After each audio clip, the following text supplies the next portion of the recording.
The blues, thank you very much. I'm Steve Arvey, and proud to be here today. And I'm with the Suncoast Blues Society, and we're a nonprofit society that helps promote the blues not only in schools but in libraries and around town with festivals and a lot of other events. We're really glad to be here.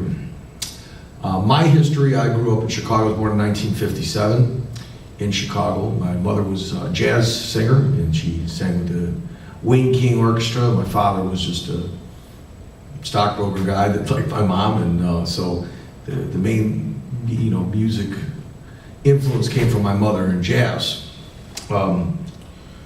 We had rehearsals in our basement, and it was very interesting. The music, and I liked music as a kid. I took my first guitar lessons when I was 13, but wasn't really, my teacher wasn't really that great. I wanted to play Beatles songs, and he, wanted me to do Twinkle, Twinkle, Little Star, which I was just like, this song just is no good. Anyway, when I was 15 years old, my uncle used to sell mattresses, I was telling the other people here before, down on Maxwell Street, and we would get these secondhand mattresses, and he would sell them, and it was a great music market. Does anybody know about Maxwell Street?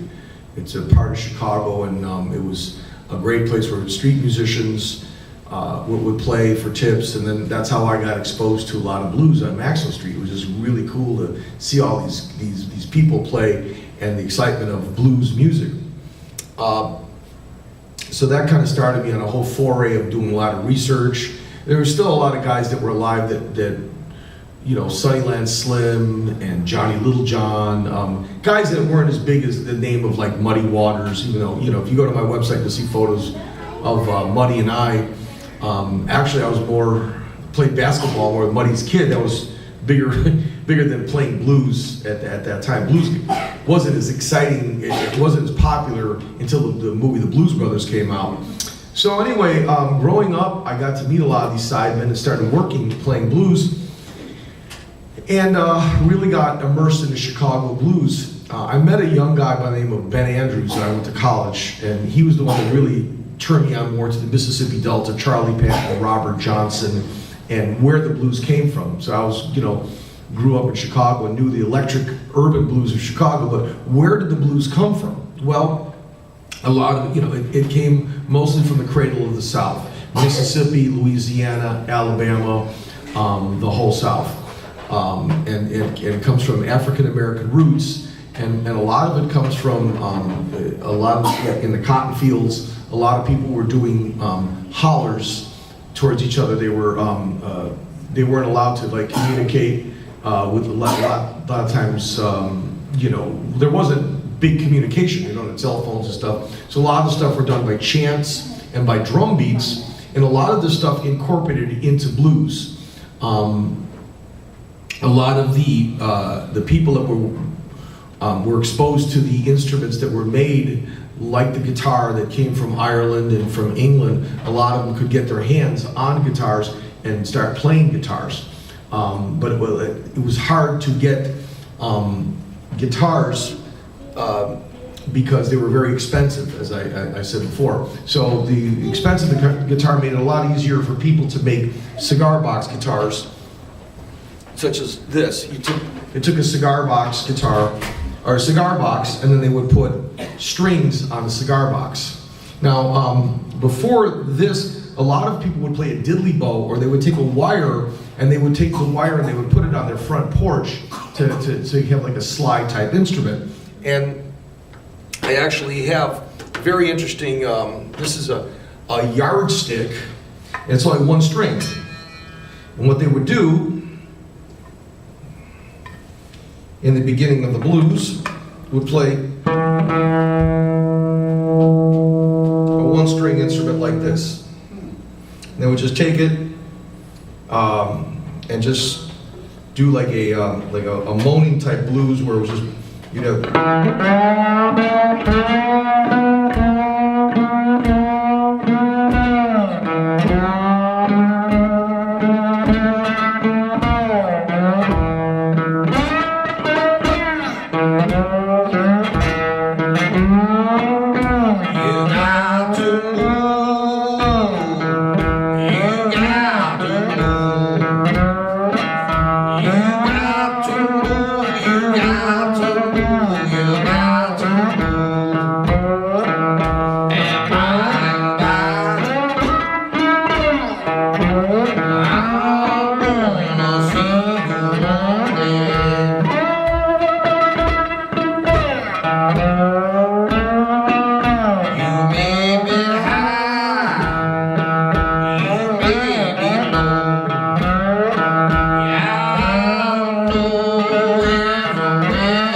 One string, and as you see, it's all about the great thing about a lot of the early blues out of Clarksdale, the northern part of Mississippi, was they had a lot of just that whole sliding. The great thing about blues is not just hitting a note and just like that's boring.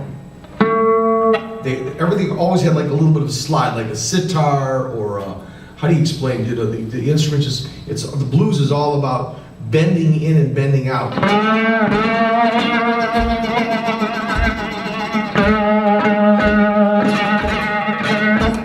I'll show you on a regular guitar how like B.B. King and Freddie King, Albert King, a lot of the guys, the blues is all about taking your time and just and giving a feeling to the note and putting your own individualistic thing into the note. Okay, let's go over some of the early people like Robert Johnson, Charlie Patton, all the great characters. This is a regular 6-string guitar, and a lot of great guitar players. Skip James, Charlie Patton, the Johnsons, Big Bill Broomsey. So we're going to go over some of the roots of the blues. And come on over here, baby. There we go. Start with a guy by the name of Barbecue Bob.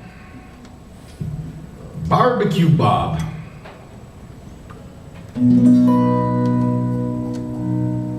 This song goes back to 1928. There was a big flood. Mississippi River flooded really bad. Everybody knows where the Mississippi River is here, right? Big flood, 28. Along the banks of the Mississippi in Arkansas, Mississippi,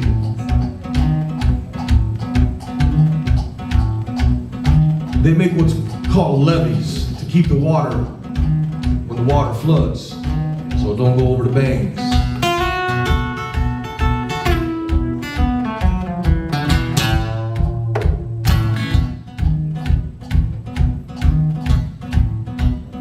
Barbecue Bob was right down in Helena, Arkansas, watching that water getting higher and higher on the levees, possibly flooding Helena.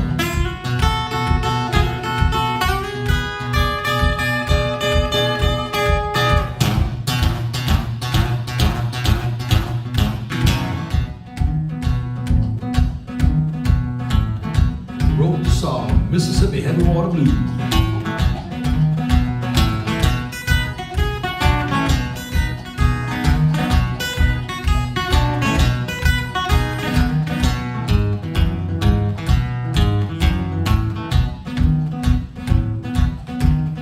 I was walking down the levee with my head hanging low, looking for my mama, but she had held no more. That's why I cry Mississippi Heavy Water Blues. Sitting here looking at all of this mud. My gal got washed away in that Mississippi flood. That's how I cry, Mississippi Heavy Water Blues. That's why I'm crying, Mississippi Heavy Water Blues. Get on down there, River, now, Steve.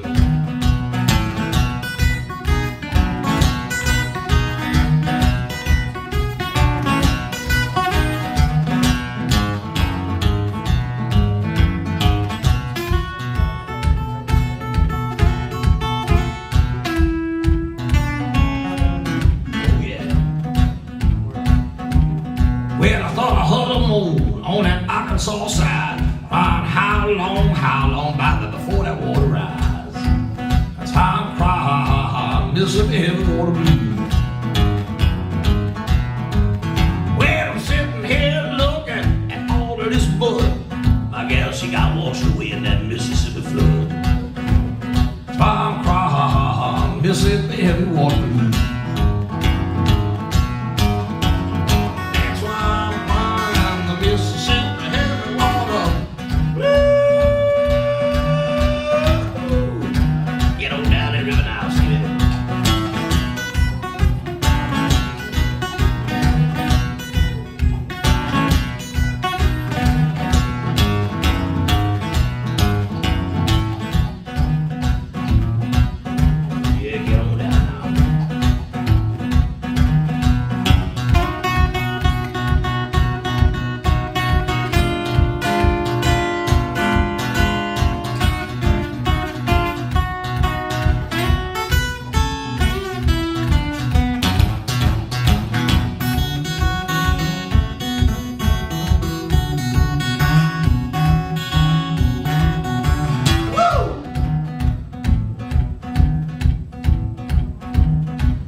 Mississippi singing, Alabama be ringing.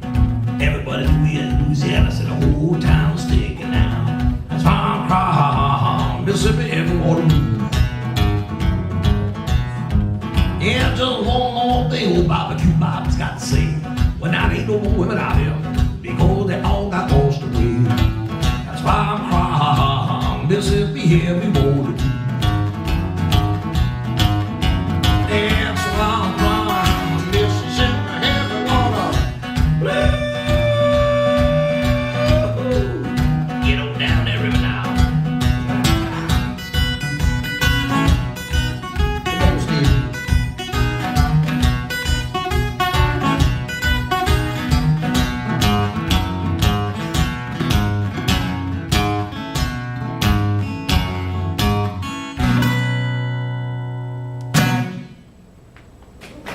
Barbecue Bob.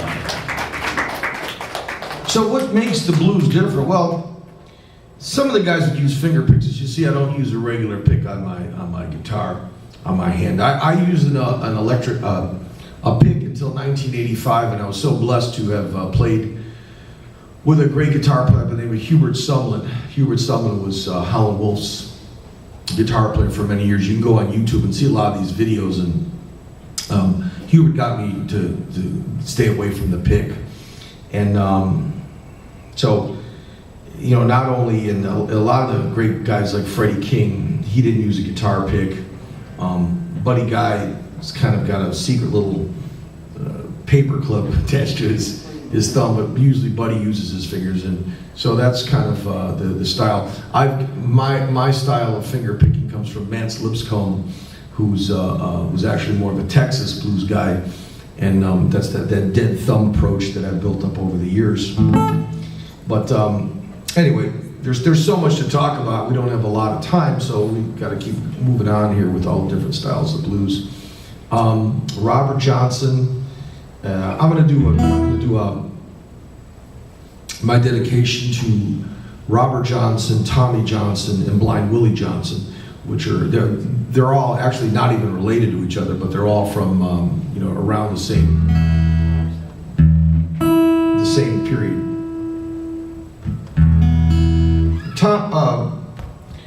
Tommy Johnson wrote this song. This one's called Big Road Blues, and what I do is I take like Willie Johnson's voice, Blind Willie Johnson's voice, and the lyrics are Robert Johnson. Throw them all in one song. That's what a lot of the blues guys did. You know, they would all take a little bit from each other and come up with their own arrangements and keep the music going.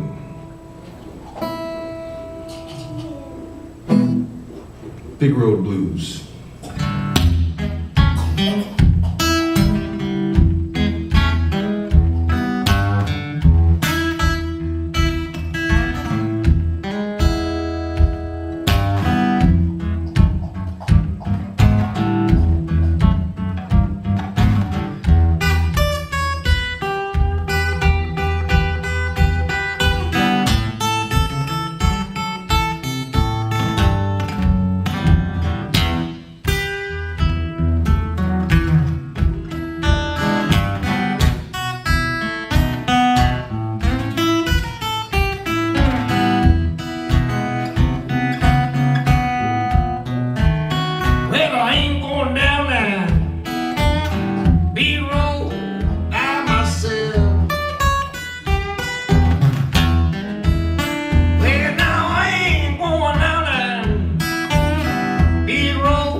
Well, it's a little bit, there was a lot of other influences there from, I went into some Homesick James.